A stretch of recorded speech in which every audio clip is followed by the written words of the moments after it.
is up? This is Dudediligence here. Long time no see. It's been crazy weekend. I know Valentine's Day is coming up. Still don't have a Valentine's. And market is being super volatile. I got super busy at work because I think my boss is grooming me to be the CMO. But, you know, when you're young, you sort of get into those situations where you know that, you know, it might be a transitory job or whatever, and your boss really likes you because you literally is really useful, right? Like you're super useful in this company. You help them solve a lot of problems they didn't even see or they didn't even foresee, and then now they sort of he's preparing for you to take a bigger role in the decision-making process of the company, but at the same time they don't really, you know, like in terms of like a salary bump up, it's still not there yet.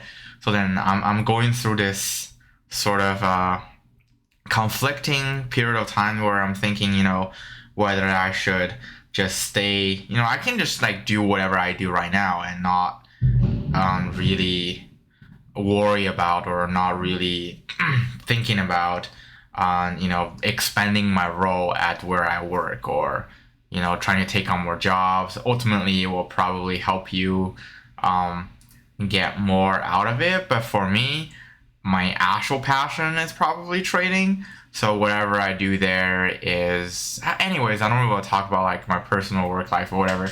So today, what we're really gonna talk about is we're actually gonna define market volatility for us. Okay, so for all of you ordinary guys out there who don't really trade, you know, on a daily basis. So a lot of you like to long-term hold on certain things, and a lot of you likes to buy very risky stocks. So for the purpose of helping you guys, we're going to define volatility in very simple words, or in very simple aspects.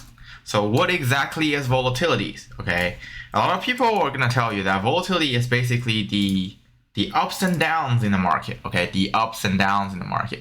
So let's just say this is a chart of a stock. Let's take, there's no example, let's just say DD stock.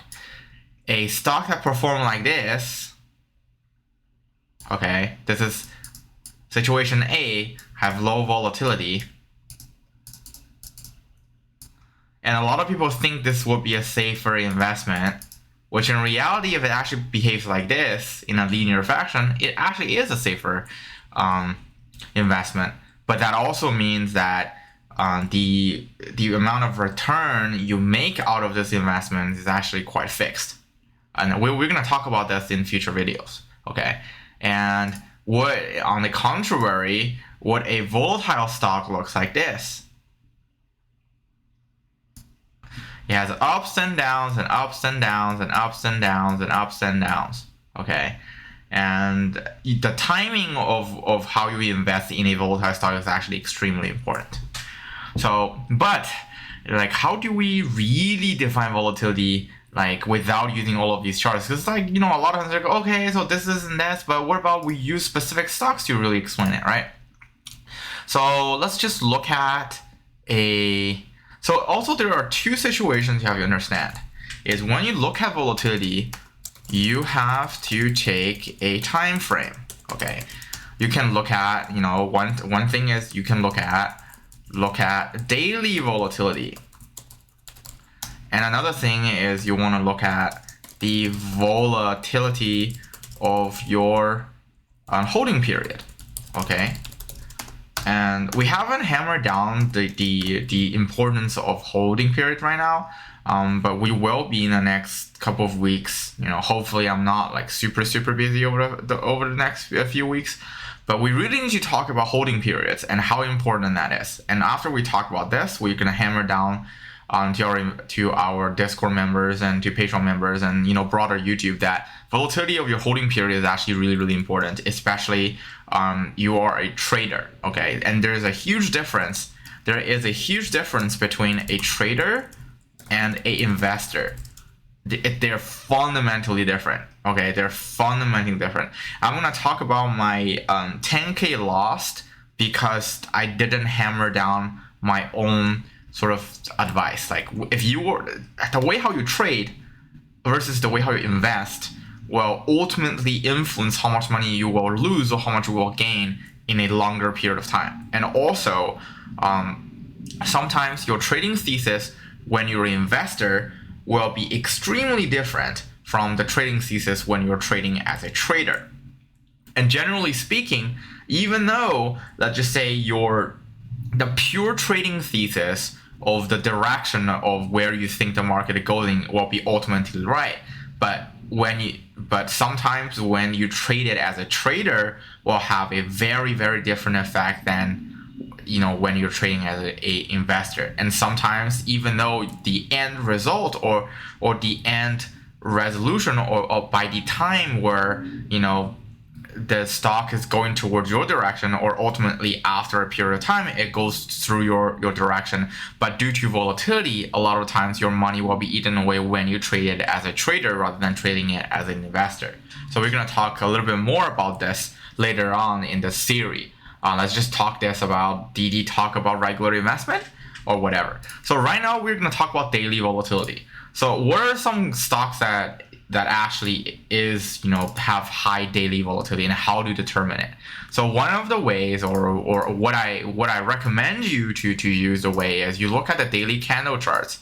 If you have daily candle charts behave like Tesla, like a huge long one, a solid long one, or a solid long one with like a huge tail or huge upward tail or huge bottom tail, that just means the daily range of stock is huge. That means the daily operational volatility is really high. Those stocks are very high vol stocks. Okay, those are high daily vol stocks, and those stocks is really good for day trading, and it's also really good for trading in general, because that means you have multiple exit and entry point within the same day.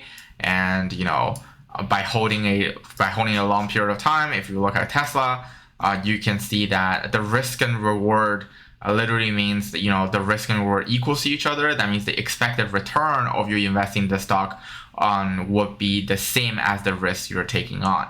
In general, because nothing is a free lunch, your EV should be equals to the risk that you take. The better investment will be expected value will be less than the risk you take, and then this amount exceed this amount hugely. But how do you create those situations? Is by understanding either the company more, or understanding on why certain things are overvalued or undervalued, or whether you have an information edge on a particular company or management. But in reality, most of the times your EV will equals your risk. Therefore, depending on trading style, maybe you want to pick a stock or a portfolio management method that's prone to use volatility to sort of help you gathering a higher return, or avoid stocks with high volatility, so then you can have a smoother income accumulation cycle. Okay. But the main reason I want to talk about volatility today isn't hammering down the idea of how do you determine volatility, which I already told you guys. But just if you want to look at the volatility of daily volatility of this, Tesla is a stock, that benchmark you can look at. Look at this huge solid candle chart there. These are all big indications of daily high volatility. Okay, one example of a high volatility stock that's not volatile on a daily basis, but volatile on a sort of like a long-term holding period, is your favorite MMAT. In a long-term, in terms of like how this long-term thing goes, if you look at MMAT, you will realize that in a longer period of time, wait a second, we got this. How do you turn this off? Are you sure you want to delete all joins? No. I don't want to delete all joins. Indicators, there you go. I actually don't know how to use the new version of Weibo. But in general, when you see it like this, when you see a huge chunk up and down like in a period of time, this is highly volatile in sort of like a monthly basis or on a weekly basis within this chunk, right? Within this chunk. And then the volatility just like smooths out over here. You see this volatility just smooths out. And then volatility introduced itself again over here, but then later on it smooths out, smooths out, smooths out. And then this is not really highly volatile. This is just getting hammered down and hammered down and hammered down. It's not really a volatile stock. It's just a egg flop stock. What is an egg flop stock? It behaves like this. It's like an egg. You drop an egg on the ground and then it just splatters. If you drop an egg on the ground, it just splatters, right? So you want to avoid those. You want to avoid stocks like this because that just means the internal volume or the internal liquidity within the stock or the backbone of the stock that they invested, the investor backbone of the stock is not healthy. And usually unhealthy backbone is indicated by have a high retail flow and a high retail ownership. And because my field is behavioral finance, so a lot of research shows that retail doesn't have the capability or the backbone to really hold out for during a very hard period of time. This is also why a lot of those small cap stocks are losing momentum, or they're losing volume, they're losing a majority of their ownership over a volatile time. This is why actually, this is one of the reasons I want to talk about volatility today, because a lot of you are like, oh my God, everything is so cheap. I want to buy it in. I want to buy more puts or whatever. But in reality, what institutional investors are trying to do is they actually want to squash out a lot of those positions on the market. And you can see this by just looking at this. Let's take Tesla as an example. We all know that if we draw a graph over here, we all know that this part is all retail FOMO. That means a huge proportion of this growth is actually purely based on a positive option flow, and a majority of those option flows are from retail investors, right? So as an institution, it's really easy to reap all of these profits. It's by on key dates, on here, on key dates like here, on key dates like here, on key dates like there, right after a 3-day or 4-day upward trend, when a lot of people are like, oh my God, I want to miss out and I'm going to FOMO right here, and then it's just going to drop down. And then what retail tendency will tell you is whenever a stock, especially a lot of you believe in trend investing, right? The trend is, oh my God, the trend is going higher. I gotta add more. And then the problem with this is all of these institutional investors, they understand the psychology of retail investors, and that they will create a temporary drawdown and make people think, oh my God, it bleeds a little bit. I'm just gonna sell. And when you sell, guess what? Volatility increase again, and they make a pre-market move or post-market move, and then it goes up again. When it goes up again, a lot of you are going to be like, oh my God, it just gap up. I can't miss out. And then you start buying, and then it just goes down again, and it goes live and rinse and repeats and rinse and repeats. This is what we call volatility cycles. And what does this volatility cycle actually tell you? Well, if you believe in trend, if it goes under this mark, that means, generally speaking, the market is literally going down, which I think this is where this year is going to be, especially before interest rate hike. It's gonna keep going over a key points like here. Tesla's key points is right here, right? If you guys want a number, I'll give you a free number. Let's just say 935. Okay, 935 is the number over here. It's a key line, and it's gonna keep going. Trying to touch it, going over a little bit, and then going down. This is where it generally is going to go. This is Tesla in a nutshell for you.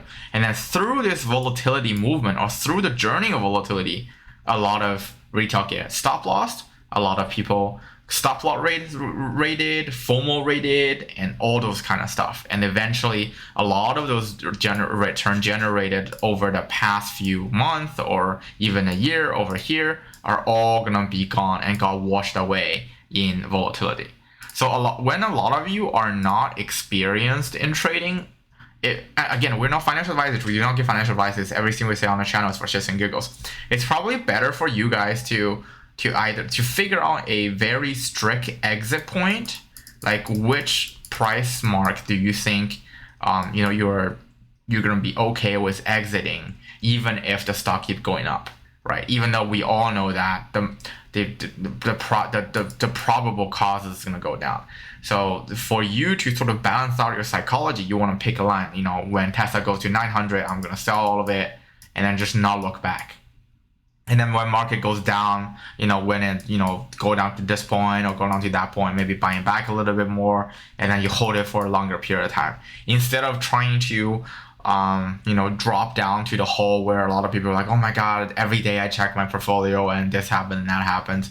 A lot of times when I start doing that, it might not be really good for your sanity, especially if you constantly trying to do something, and it probably will give you a lot of, panics and give you a lot of psychological burden, and a lot of times it might induce you to make bad financial decisions.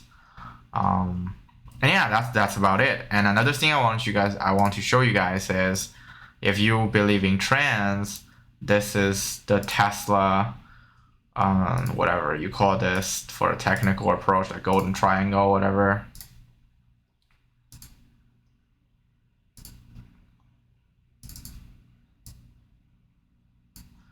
It's like the another key indicator line over here. Oh no, it's right here. You see? It's bound to break over either the top side or the bottom side if you believe in technical analysis. If you believe in quantitative analysis, the most likely behavior of Tesla will probably go like that. At least that's what I think. But ultimately, if you buy around this point on Friday night, you probably will see a upside by the end of this week too. But that also makes trading options really, really risky, and a little bit of more risk, because right now, during a more volatile market like this, you will see theta decay manifest itself much severely than before. That means a lot of you who are buying options 2 days before expiration or 1 day before expiration is going to see a significant chunk of expense or significant chunk of your profit get eaten away if you're trying to make those highly risky moves, unless you're buying those puts or whatever. But the thing is, the US market behaves in a way where it never goes down like down in an abyss. It doesn't. It usually has stop points and those key fallback points or counterpoints, and all of those key fallback points and counterpoints will eat away a lot of your profit. And you will see less and less retail investors in the market in the next few months. And by the end of this year, you will see that, you know, Robinhood's active users is gonna go down, because the volatility implied in the market. And we did a lot of research on Asian market or on other, you know, market booms over the past few years or decades or whatever. That's just what's going to happen. History repeats itself. And what is interesting about the US market is a lot of people think that they have a lot of money, you know, set aside that they can trade. But in reality is, you know, not everybody is a trader, and if you're trying to trade it every single day, a lot of times you probably will lose your money by the end of, you know, this year or by the end of April for the most part. All right, see you guys on the upside. Hopefully this is a informative video. I know it's a little bit depressing, but at least I'm telling the truth. All right, see you guys on the upside.